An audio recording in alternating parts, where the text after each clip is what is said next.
Washington and the development in the push to reform immigration in this country. A group of some of the biggest businesses putting their weight behind the push for a permanent path to citizenship for DACA recipients. Alon Moy joins us now with who's getting behind this endeavor. Good morning, Alon.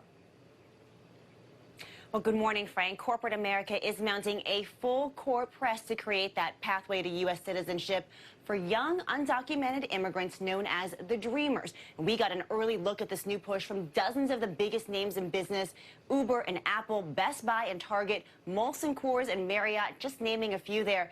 I spoke to IBM's Chief Human Resources Officer, and she told me about 40 Dreamers currently work at the company. One's a technical analyst and others on a leadership team. They pay federal, state, and local taxes. They teach our children in schools. They serve in the military. And then pandemic has even put more spotlight on the role that Dreamers play in the U.S. economy. We support Dreamers not just because it's the right thing to do, but frankly, because it's good for business. Now, today, these companies are flooding Capitol Hill virtually and connecting their workers with lawmakers to try to make their case. They're highlighting data that shows that Dreamers contribute about $350 billion to the economy and about $90 billion in tax revenue. They're trying to create momentum in Congress to finally pass the DREAM Act, which was championed by Democratic Senator Dick Durbin and Republican Lindsey Graham. Frank, the business community believes this is an issue they can lead on, and they're hoping lawmakers will follow. Back to you.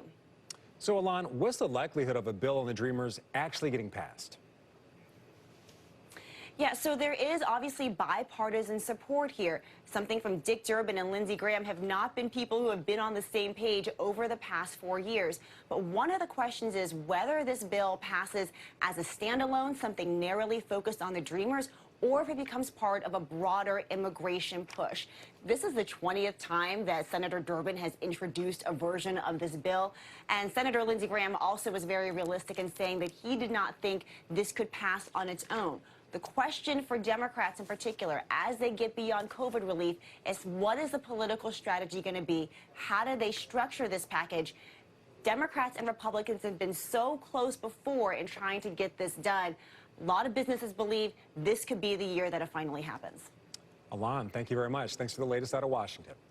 All right, back to the markets and a closer look at tech.